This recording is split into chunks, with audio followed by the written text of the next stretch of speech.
it's Soul with your guide to professions in World of Warcraft Midnight. In this video, we kick things off by covering all the gathering professions: herbalism, mining, and skinning. Fishing is going to be covered in a separate guide alongside cooking. The mechanical flow of gathering is going largely unchanged moving into Midnight. It's not a bad thing in my opinion, at least, but there are a few changes, along with some new factors to consider. Use the navigation to get you where you want to go. Like this video if it's helpful, subscribe for more WoW coverage, and catch me where I'm live. Some general information first. A big change happened with gathering materials in that there are only 2 ranks now. The consequences are far-reaching, and I go over that in the changes guide that I'll link in the video description. But as a gatherer, your greatest concern is simply getting the things that are most valuable quickly and then selling at the right time. The rest of them is just up to those folks. Along with herbs, ore, and skins, there are these elemental motes that will sometimes appear by chance or with a profession ability. These can be focused by specializing into the element of your choice, which I'll talk about a bit later. On occasion, you'll farm up a different rare material that gives specialization points, up to only so many in a given week. And as you discover new nodes and pick up these weekly bonus materials, you'll obtain Artisan's Moxie. In the case of gatherers, it's used to buy bags of materials, but it's no longer used for crafting tools, and most of this should sound familiar.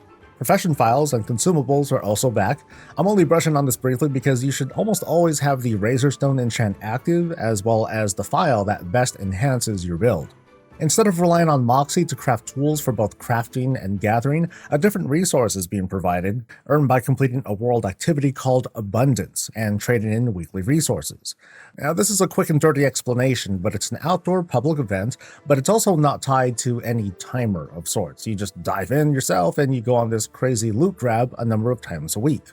From this, you get the main resource you need to purchase an assortment of goodies, including resources to craft profession tools, and then later on like transmog once you've exhausted the use of these resources. From the feel of it during testing, you'll be able to earn enough to craft high-level profession tools almost right away, even make multiples to suit your preferred style of gathering without having to wait a whole bunch of weeks. Now keep in mind this is beta information, but my hopes are a little bit on the brighter side. Profession treasures are also returning the same way, with a total of 8 to collect per profession. But I should also talk briefly about how to approach setting up your gathering character. When it comes to racials, unsurprisingly, there are virtually no changes from the War Within. Tauren druids have been very popular as gatherers with their bonus speed, while the new Heronair race, they give a slightly increased chance to obtain more minerals, and they can become druids too.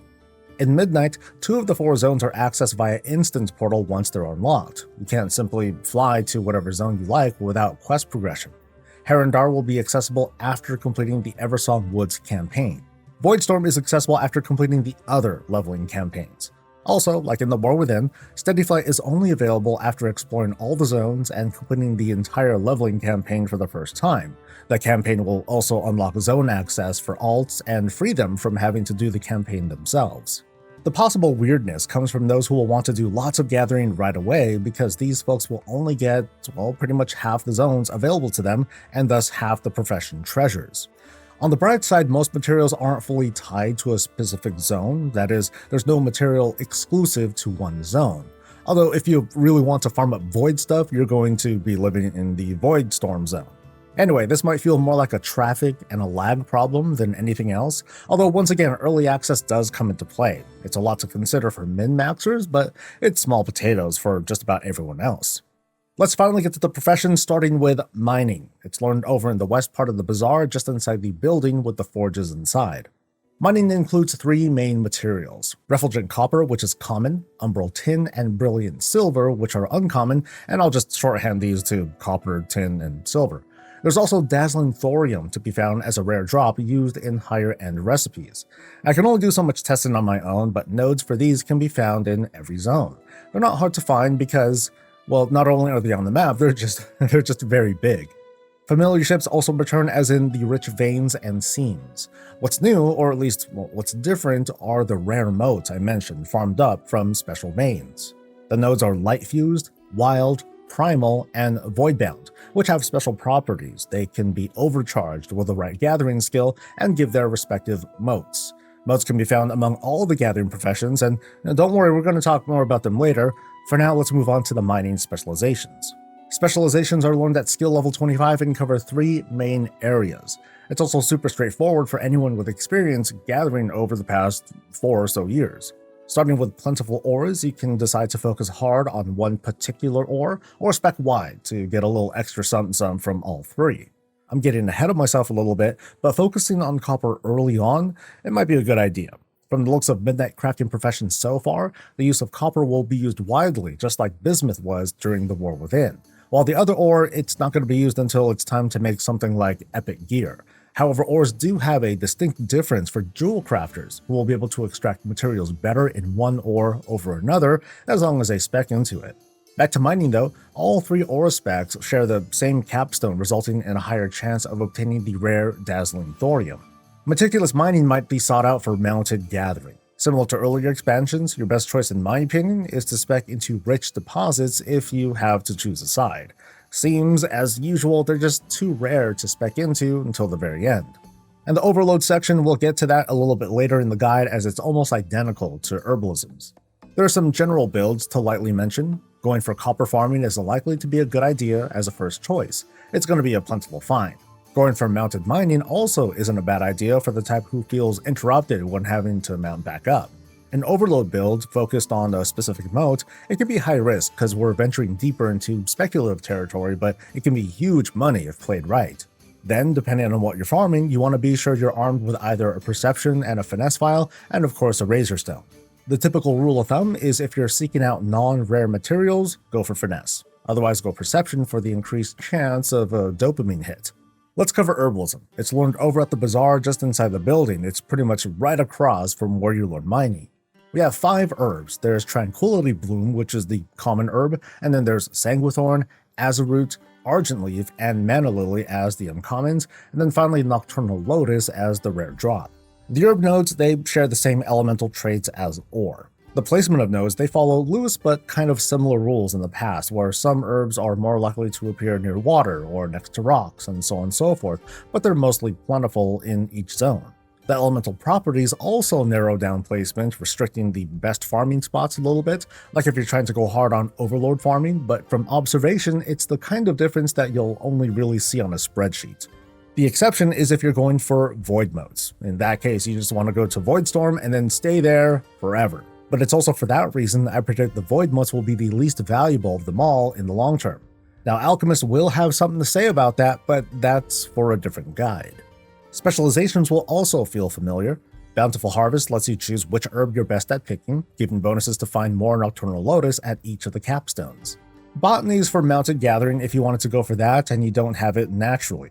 You can also specialize into mulch to increase the quality of your next node, or invest into seeds, which appear to give a modest increase to farming elemental motes. That spec can be kind of interesting if the farming rate of those seeds feels good.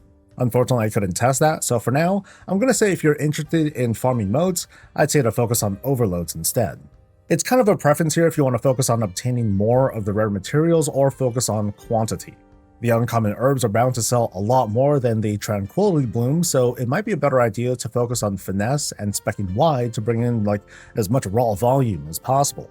Or you may want to consider perception if you're focusing on farming motes. So let's talk about overloads in Midnight. Overloading, if you may know, it's an ability with a long cooldown that empowers an elemental herb or ore node, enhancing its special effects while offering the opportunity to gain more motes, that is, if you survive it. Even without specializing, it's a powerful ability you want to use often, but specializing gives pretty good bonuses to the amount of motes you earn, as well as perks to increase the cooldown reduction when you pick a node. As mentioned earlier, special nodes follow some broad guidelines of where they spawn. If there's plant life around you, you might find primals and wild. If there's a light-based theme like the Light Bloom, you'll find light-bound nodes. And where you see void, you see void. The exception to this rule is the Voidstorm zone, where from my testing, the only special nodes that you find here are void-bound. This sort of goes back to a comment from earlier, where trying to level early to access all 4 zones might be important, and that's if void turns out to be the most popular mote early on. It's too early to guess which mote will be the most popular, and we should keep in mind alchemists will be able to slurp up the least popular mote and transmute it into one that is more popular for profit. That said, on-screen are the motes associated with the pure stat gem jewel crafters will want when cutting gems. And here are the motes associated with the secondary stat flask and the mote associated with the primary stat potion, which I'm going to guess is going to be the most likely one used in Midnight. Let's go over skinning, which has had what I think are some pleasant changes. There are different but familiar levels of rarity, from the common Leatherin scale to the uncommon items found from specific beasts. There are rare materials, and finally epic skins called Majestics, which are used in numerous recipes including enchants, profession equipment, and decor. The specializations here are fairly distinct. Thorough tanning is where you decide between leather or scales to focus on. Under Gainful Gathering, carving meat and farming from specific mob types, they're here. Fishing lures, though, from the War Within, they're out. And Elemental Infusion or Diffusion is here if you want to put a focus on mote farming like the miners and the herbalists. But as usual, my eye's on putting up trap lures and collecting skins, so Talented Tracker has my attention. Keep in mind I'm speculating based on the talent sheet, and I haven't been able to do practical tests. Talented Tracker lets you make a series of high-level lures, and the capstone lets you make a Grand Beast lure. None of these traps are going to come cheap, they require fish to craft. Meanwhile, under Majestic Materials are perks that appear to let you actually find majestic parts from mobs brought in by these special lures. The idea here is to find a strategy of racing quickly to craft the Grand Beast lure, which I'm going to speculate has a chance of dropping Majestic Material anyway, and or to invest into Majestic Materials to increase the gains over here. And then I focus on whatever material seems the most valuable. Depending on which is more viable, this might be pretty easy to scale with multiple alts, creating a pretty decent daily income. Just like the other gathering professions, your stats will depend on the type of material you want to focus on first. I can't say for certain if higher perception or finesse will lead to a higher number of these majestic materials, as there are perks to increase that amount directly, so it might only affect the non-epic materials. That's the guide, and it's about darn time. Please like this video, subscribe for more profession guides and WoW coverage, catch me live, and I'll catch you later. Stay safe, stay healthy, and stay breezy.